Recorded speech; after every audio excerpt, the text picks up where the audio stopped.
Welcome to the Nephology podcast. I'm your host, Joe David, and I'm the founder and CEO of Nephos Group. On this podcast, we talk to founders, innovators, disruptors, and entrepreneurs from all across the globe who are building in Web3, technology, and finance. And if that's something that you're interested in, please hit that subscribe button to make sure you don't miss out on any of the latest episodes. Now on to the next episode. Hello everyone, welcome to the latest episode of the Nephology podcast. I'm actually been waiting for a long time, Sam, to be sat here with you today. And I feel a bit, you've had your own podcast in the past, so I feel like I've got podcast royalty in the room, mate. I don't know about podcast royalty, but I'm honored and excited, and it's been overdue for sure. Yeah, thank you so much for coming along. Why don't we kick off with a quick introduction to you, your background, and where you are today? With pleasure. So I'm Sam Zuckerbraun. Been in Dubai for 5 years now, but my background, there's a little bit of a crypto component there for sure, but yeah, I started with crypto in 2016. Was just kind of like a hobby from a investment perspective, but was buying and selling sneakers in London. Then COVID happened. Then I was reflecting on where I actually want to be, what I actually care about, and that brought me to Dubai. During that transition period, it was quite an easy kind of curiosity that was fulfilled from sneakers to NFTs, while sneakers weren't really active because of Brexit, because of COVID, because everything in London changed. So it was like digital items seems to be the next realm. I was also pretty big into gaming. Got into NFTs, moved to Dubai, didn't know NFTs were a thing in Dubai. Had another job doing some corporate stuff and found these communities here in Dubai, which one of them was like ArtsDAO. I don't know if anyone from ArtsDAO, it's even been mentioned on the podcast, but that's a really cool community in Dubai, still exists. They're opening a clubhouse and members club, actually. So shout out ArtsDAO. Oh, cool. But joined that community and then realized, like, wow, there's a huge ecosystem here. Started a smart contract development agency called Deploy Labs. And then through that had a client which was doing stuff with sneakers. And they wanted us to do their smart contract. And I was like, actually, I can help you guys with way more than just the smart contract. This is like my entire life is sneakers. And even actually wrote my master's thesis on how you could use the blockchain to authenticate sneakers. Oh, really? Yeah, I was. Oh, I didn't know that. I was deep in that kind of. That's a very big niche to have. It is and it isn't. I mean, like the authenticity. I won't get.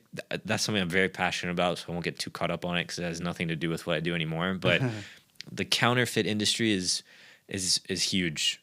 Especially with sneakers. Like when I did my thesis in 2020, the amount of revenue generated from counterfeit sneakers was more than Nike's revenue. Wow. And like counterfeit Nikes was more than authentic Nikes. Wow. It was a huge problem. I didn't even and I appreciate that we're on this topic of sneakers right now, but like I didn't even realize it was because I can understand watches and expensive Hermes bags, and like, I can understand that market because of the level of like value of these items, right? That it is very, a normal person, it's very difficult to get a Rolex or an expensive bag or whatever. But I just didn't expect what I would perceive to, and we call them trainers in the UK, by the way. Crepes. Crepes, I've not even heard that. You're out of touch a little bit. I'm out of touch with the sneakers world. I didn't even realize that there was this big kind of counterfeit. Yeah, it's huge. I mean, for sneakers, okay, it's not a Rolex or an Hermes bag, but there's still a lot of sneakers. Like at the time, the huge premium sneaker was like Yeezys or Off-White Nike, and I mean, Off-White Nike Chicago Jordan 1 would sell for like £4,000, brand new. So it's still pretty expensive. And I assume people don't wear these. I mean, some do, some don't. I had a pair that I didn't wear, but it's a pretty valuable item. And from even like a general like retail perspective, some of them could still be like $250, and you go to some, I don't want to like name shame countries, but there are countries where you go to the street and there's like street vendors selling Nikes for $20. It's like, of course. But the thing that got like super weird, super niche, is there would be unauthorized authentics, like super weird concept, but they would make, or they would be employed to make 20,000 pairs, but the factory makes 25. Oh, right. So that's not, it's officially produced. By the same people type thing. Yeah, but it shouldn't exist. So like, what is that? Is that real? Is that fake?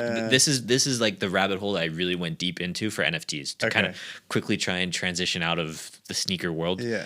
Because then it was like with NFTs, you can have the provenance of the exact quantity that should exist, traceable. You know, it was like that solves the problem. But it only solved the problem going forward. That was kind of like the conclusion that I had in my thesis, where it's like there's billions of pairs of shoes that exist in the world. We'll never be able to fix it retroactively. We could fix it going forward if we care about that, which is where I got super passionate about Artifact. Yeah. Okay. And they started doing that. I have all those sneakers, happy to have them. But so started working with those guys. It was an NFT project called Sneakerheads. Did that for a year and a half and then sold it. When I sold it, it was kind of like, I love crypto. I love NFTs. I love the blockchain, but I don't really want to be in this vertical anymore. What's bigger? What's out there? What am I a bit more passionate about? And then that's where I started to go into the life insurance with digital assets world. So then it was like, I mean, I had done an internship. There's family connections there. There's reasons why I'd already had a bit of experience in the life insurance industry. But when I was able to see the connection between digital assets with life insurance, that was something that I became very passionate about and been doing that now for actually like, this might be 3 years this month. I find that a very unique switch from being super passionate about sneakers and NFTs and authentication and blah, blah, blah, all the way then through to life insurance, which, don't get me wrong, we've had a lot of conversations about it and I hugely see the value in it and all those sorts of things. But on the face of it, going from this really cool, trendy world of expensive sneakers into this world of life insurance, it doesn't seem like the career path of choice for most people. Maybe the other way around. I can sympathize with that analysis. Yeah. I mean, I'm quite entrepreneurial at heart. I try to put myself where the opportunity is. That's also why, like, I saw personally decline in London 5 years ago. That's why I wanted to leave opportunity in Dubai. I'm still very passionate about that. That was an excellent decision for me. There's so much opportunity here. I think if you're a hustler, if you're ambitious, if you're an entrepreneur, you're going to go where you start to see opportunity and you're going to try and connect. Because, like, also, you can't be an expert in everything, you know? No. So you'll try and find the people that can complement your skills, complement your passions. And, yeah, it's a super random journey, but at the heart of it, blockchain was kind of always there. So it's like thinking of how blockchain scales. And to me, life insurance with blockchain, or insurance in general, and with blockchain, I'm not an insurance in general expert, but there are a lot of interesting things happening, is a huge opportunity. And if I looked at sneakers with blockchain, NFTs on their own, I mean, now tokenization is really interesting, which is also basically NFTs. Yeah. It didn't seem as, I don't want to say it, like, it's a huge opportunity, but it didn't seem as big and exciting to me.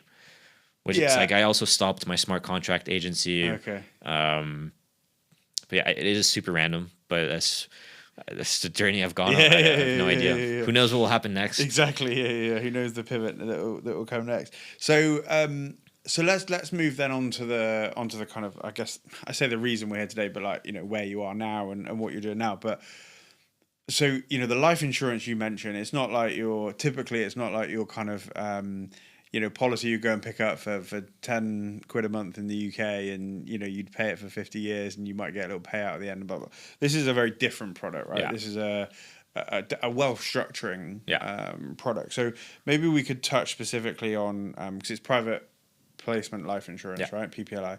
Maybe we could touch specifically on what that is and why that's different, I guess, to your typical insurance wrappers and policies. I mean, I think just for the viewer's sake, I'll start quite broad and then go funnel it down. Mm-hmm. Maybe there's people watching who don't really know what life insurance is. Life insurance is a contract where you're insuring your life, and when you die, beneficiary gets a payout. It's a contract. It's one of the largest industries in the world. And in the general sense, usually, like you said, you're paying $10, $20, $100, and when you die, you get $200K, $300K, $1 million, $2 million, whatever. How that product kind of works, trying to just be generic or simple, is you pay the life insurance company that premium, and so that $10 is the premium, or 100, whatever it is, and then they on the back of it are managing it or investing it, or they're using that money to be able to then, when you die, give you that return or that cash payout that was contractually agreed upon. Mm-hmm. They have products like Index Universal Life, Variable Universal Life, Whole Life, there annuities. There's all kinds of life insurance products, and they have different structures of how they're able to generate that cash death benefit. What we do, private placement life insurance, is this. It's life insurance. You pay a premium, and your beneficiaries get a cash death benefit. However, the premium for a PPLI is a bespoke, flexible solution. So we can accept premium in any asset. Could be bankable, non-bankable, could be stocks, could be international stocks, U.S. stocks, could be real estate, could be I'm trying to name. Could be art. Could be gold. Crypto. Yeah, I was gonna save that one for last, and then of course crypto, which is how that whole opportunity came to be. And what's happening there, though, with a private placement life insurance is you pay the premium, but the premium is usually an in-kind, or could be an in-kind, is a better way to describe it, cash or in-kind transfer of the assets you already own. So if you have 100 Bitcoin, you're actually transferring the 100 Bitcoin. That is the premium for your life insurance. Mm-hmm. If it's Apple shares mixed with, private equity mixed with whatever diversified portfolio, mixed with cash, mixed with gold, you could wrap those assets in an SPV, transfer the shares of the SPV. And now the life insurance policy is the SPV, which owns all those assets. Why that's interesting is because it has, we also are not tax advisors. We're not wealth planners. We're just the insurance company. But we would work with tax advisors, or if anyone listening is interested in that, we can't do that structuring for you. Yeah. Someone will do the structuring, and they'll know our structure and put it in place. Yeah. But hypothetically, we have all those things done. Now you have the assets inside SPV or assets inside the policy. We work with over, I think, 85 custodians all around the world. For us, it's about the flexibility and the comfort for you as the individual or the policyholder. What's different from the other assets is you have the investment flexibility or the other products. So, for example, now let's say you have a stock portfolio and you've been working with, Julius Baer. You have a relationship manager there. He's been managing your assets for the last 20 years, or maybe with Von Tobel, and you're doing structured products and he's returning you 15% per year. You're super happy with him, but you're like, oh shit, sorry, I'm going to die soon and I need to start thinking of a succession plan or tax planning or asset protection, you can keep that exact same relationship. Your banker from Julius Baer or your asset manager or your structured product guy from Von Tobel can keep managing your assets inside the life insurance policy, or the PPLI life insurance policy. This is one of our unique benefits, and keep earning that 15% return or 20 or 35 or whatever they're achieving. They can keep managing the assets, and the return on the investment will be the return on the investment of your life insurance policy. So unlike the others where you might be doing a 3% per year S&P 500 tracker type policy, this is for the ultra high net worth, sophisticated individual who has like multi-jurisdictional, multi-complex asset structures, and they can effectively, we don't like to use that word because it simplifies it so much, but I think for the viewers it will simplify it and they'll understand it as we wrap the assets. So again, I don't want to simplify this too much, and this may be an incorrect statement, but the way I'm hearing it is, let's call them two products just for ease of conversation. Let's just call one the standard life insurance policy and then one the PPLI. I appreciate that's dumbing it down, but let's just for simplicity. The standard one is you're paying a premium usually in cash, and that cash is invested by the life insurance provider, and you really have no say on how that is invested, but they're effectively guaranteeing you, to an extent, a payout at the end. Yeah. Right? So let's say, like you say, you're putting in $100 a month, and they are saying that, if you die, you will get $500,000. Yeah. Right? On your side, we're saying that the premium can be any asset, doesn't have to be cash, can be crypto, property, etc., like you said. But I assume you're not guaranteeing a payout in a sense like these guys are, because you're not in control of the investment strategy. The client is, or their advisor is, and therefore they're kind of in the masters of their own destiny as to how that is. That fair? On that point, I realized there was something I missed, which is also a big difference. Yeah. Those other life insurance companies they're managing the money. They are financially rated companies. That guarantee is something you really need to consider. For us, we don't manage the money. By law, so I mean we have our entities in Puerto Rico, Bermuda, Cayman. By law, in all of those jurisdictions, the assets are segregated. None of them are on our balance sheet. They're creditor remote. They are your assets. They are your life insurance policy's assets. We're not. We are, but we can talk about that later. But for the point I want to make is, like, for us, we're not guaranteeing you that return because we're not managing the assets. And worst case scenario, if you're concerned about what if we go bankrupt or something happens, the assets are completely segregated. Yeah. So there's nothing to instigate or insinuate, that would occur. Fully protected. The asset manager is the one who has the control over how that performance occurs. But what we do is when you take a policy from us, we provide an illustration. So if you say the asset manager has been returning 7%, we can illustrate out 7% per year with all the fees, how that's going to perform. Yeah.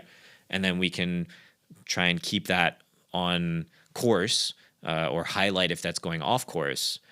But ultimately, that's on the client or their asset manager to deliver that. And if they're delivering 2% instead of the 7%, that's on them rather. Yeah. Whereas I guess, and again, forgive me if I'm wrong, but in the other scenario, the insurance company, in principle, if they have guaranteed you 500k, and actually, obviously, it's not like this, but in principle, your particular investments that they've done for you only ended up being 400.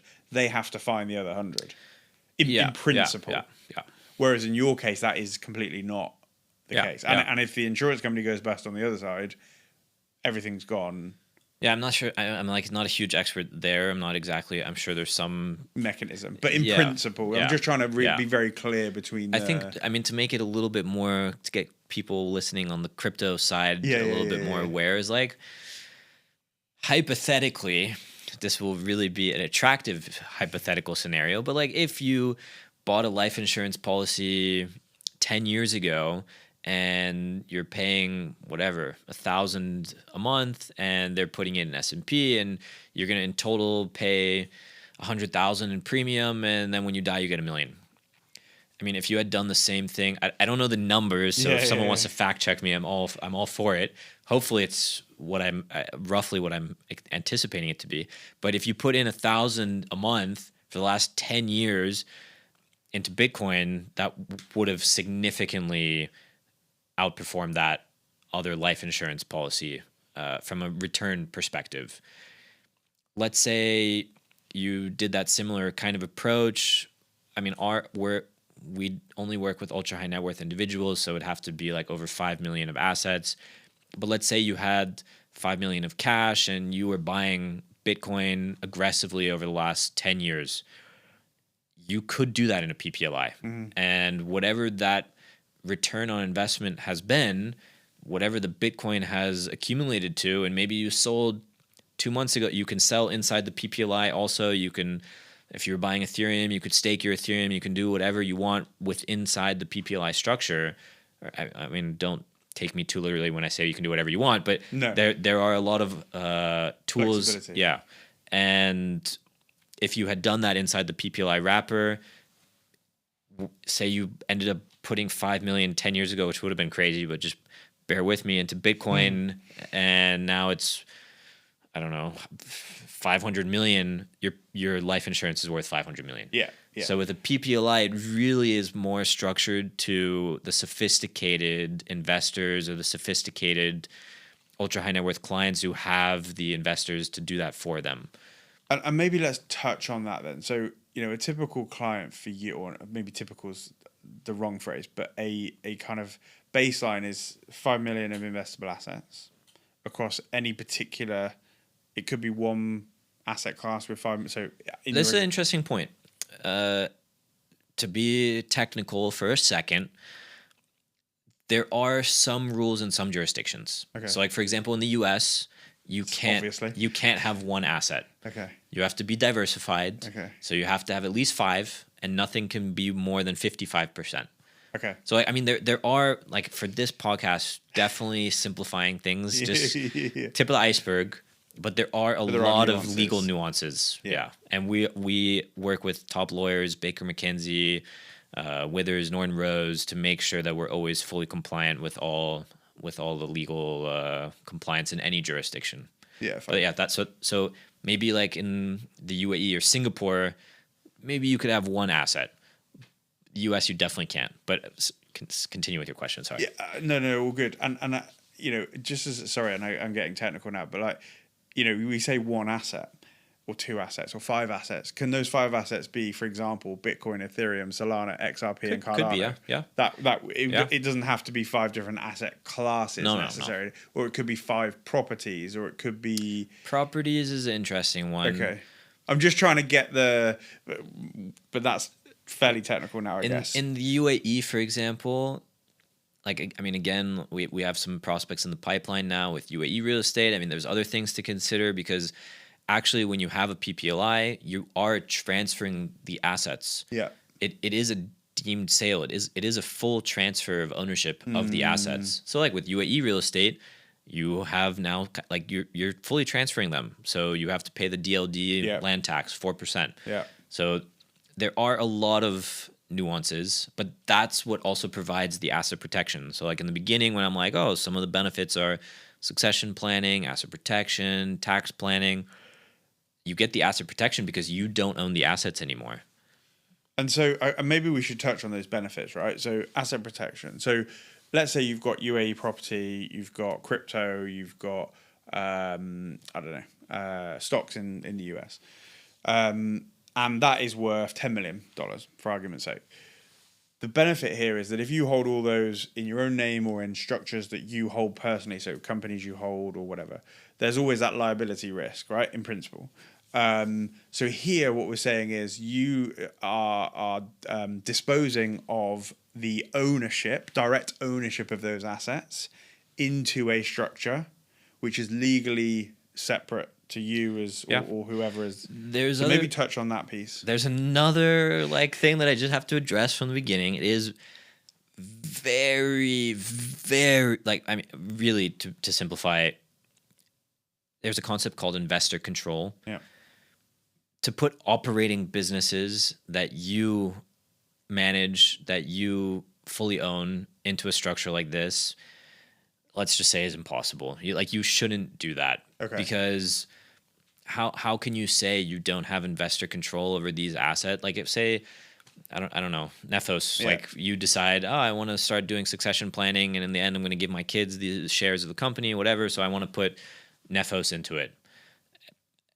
You're still fully operating in the business. Yeah, okay. You really don't tick the box of no investor control. PPLI is an amazing structure, an amazing product, but it is not like solve every single possible scenario problem that could occur in your life solution. It is a compliant legal structure. So you have that first year that you don't get the protection, but then going forward, those assets aren't in your name, so they're protected from any scenario against you. They're also, from a privacy aspect, it's quite interesting because the assets again aren't in your name. So if you want people to not know that you're invested in this thing or have that asset, technically you don't anymore. It's not in your name. They won't be able to trace that to you. And on that point, I guess as well, when the kind of in inverted commas declaration of those assets is it's declared in a lump, right? So it's declared in 10 million, not in 2 million of property, 2 million of this. Exactly. Million, right? It's life insurance policy worth 10 million. Yeah. So again, like you say, if you don't want everybody to know that you're investing in crypto or you're investing in this or investing in that, actually it's a very good tool to build. And privacy is, especially in the world where we're at right now, right? Where definitely, like, this world at the moment is becoming less and less private.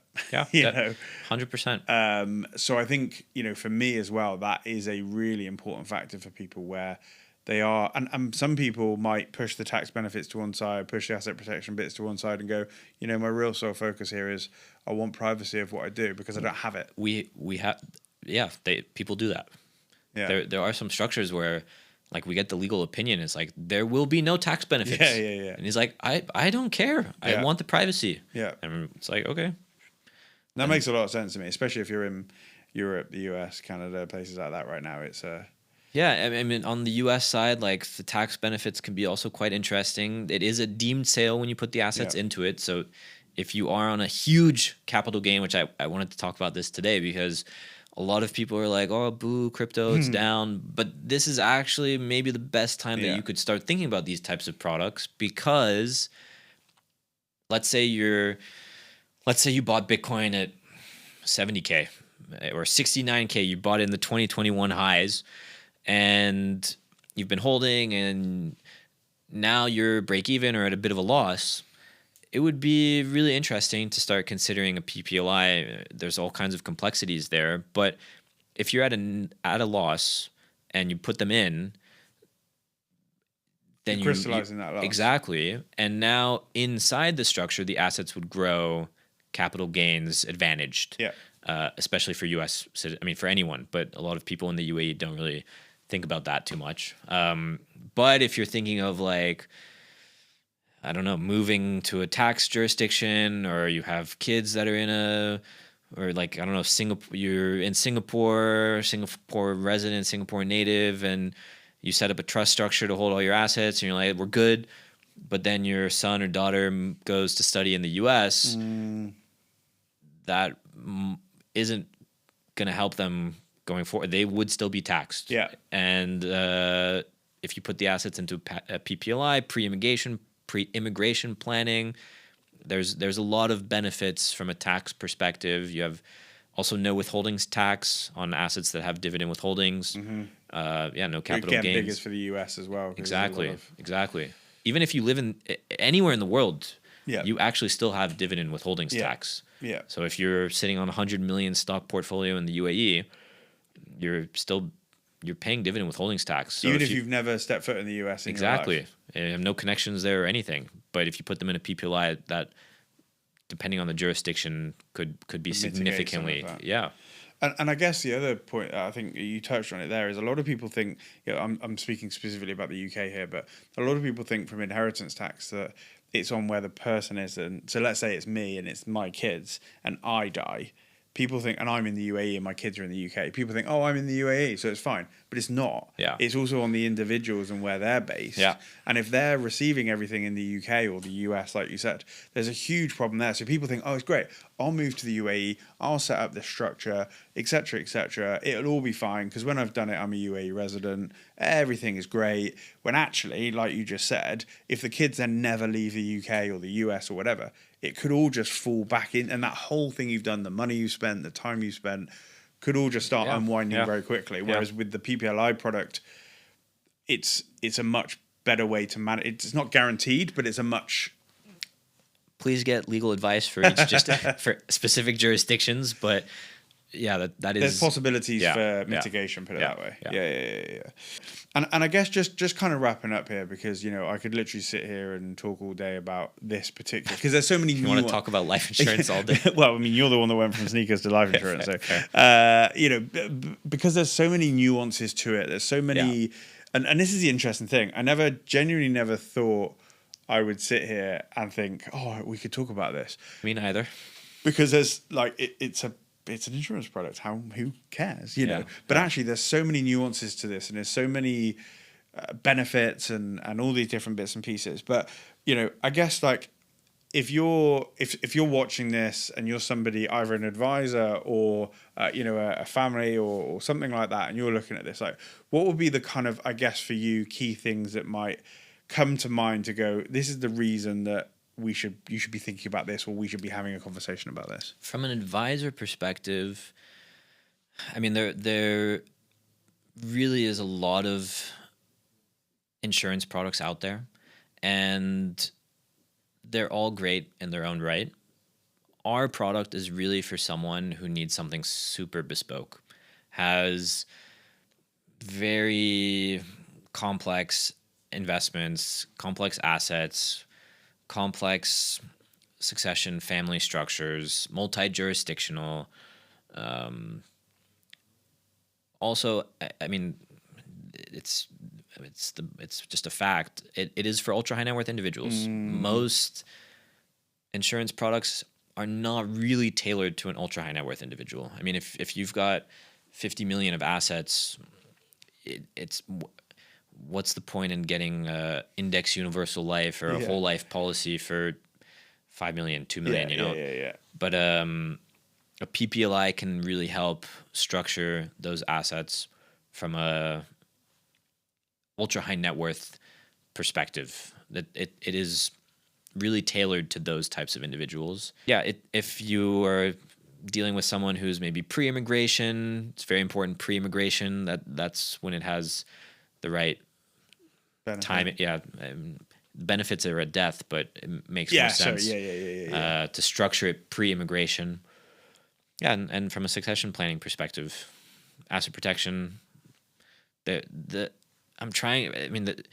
benefits are so nuanced, so I don't want to go into specific use cases. But in general, if those types of things are on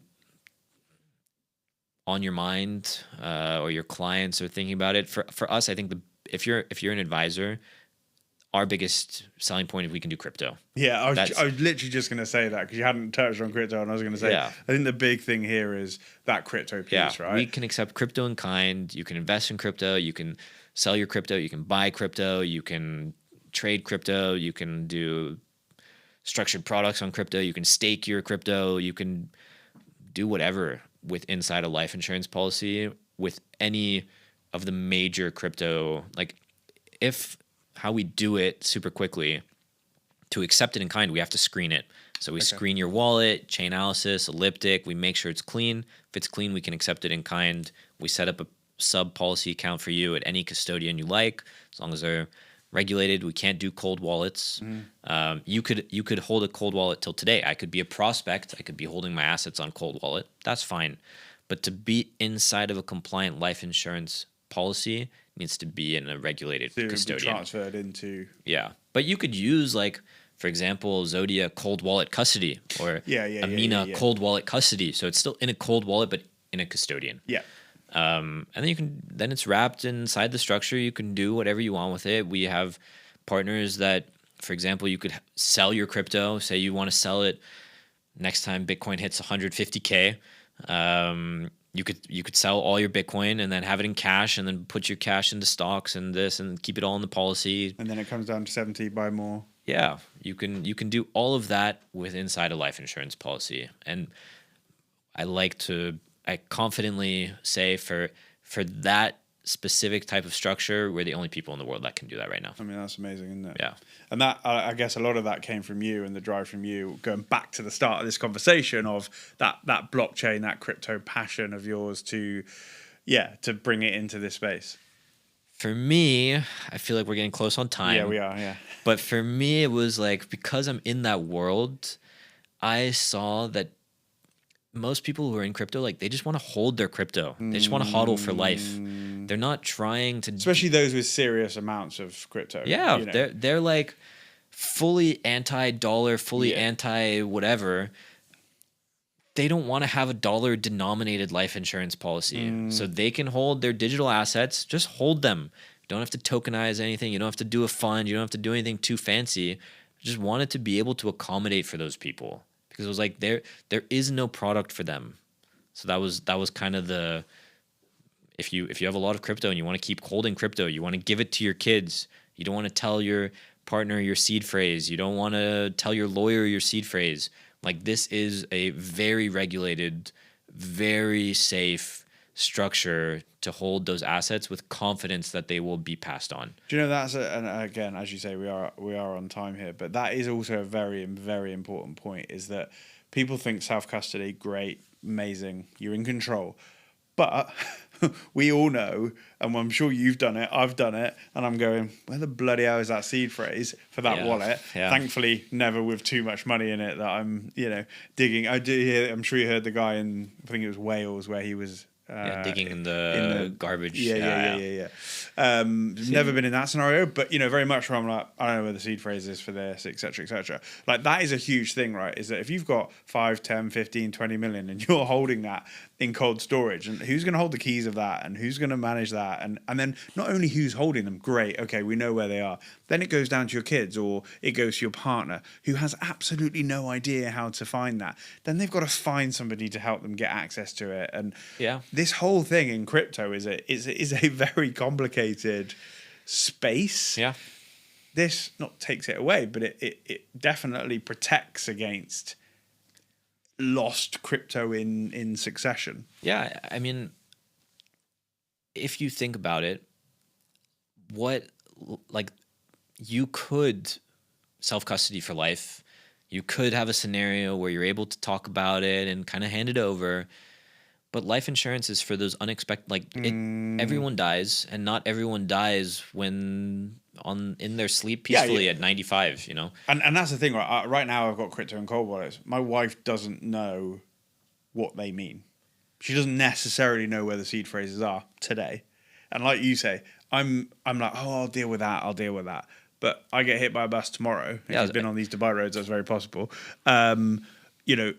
Then all of a sudden, how does that... Whereas if you've got it in the life insurance policy, it doesn't matter when I die. I feel like we need to have a talk about getting you a life insurance policy. I don't think I'm an ultra high net worth yet, mate. Right. But one day.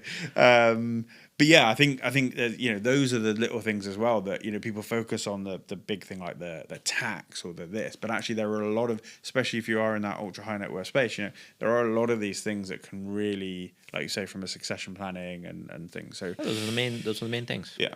Look, as I said, I could sit here and talk all day, but we can't. So we are gonna arrange a steak though. Okay. And I've said that now on air, so people will see it, and Sounds good. But yeah, so we'll look when we'll put some obviously notes in here and where people can find you. But if people want to look you up and chat, where can they find you? I'm trying to build my LinkedIn, so look me up, Sam Zuckerbraun on LinkedIn. But I'm available on WhatsApp. I'm in Dubai. We have a company website, company email. I'm pretty accessible. Yeah. We'll put the links in anyway. So yeah. advantagelife.com, for example, is our website. But yeah, if you need me personally, happy to put my personal detail, have them put in the link or the bio, whatever we call that. Thank you so or much. Or Twitter, Sam. if you want to see the more degen side of me. X. Oh yeah, X. Sorry.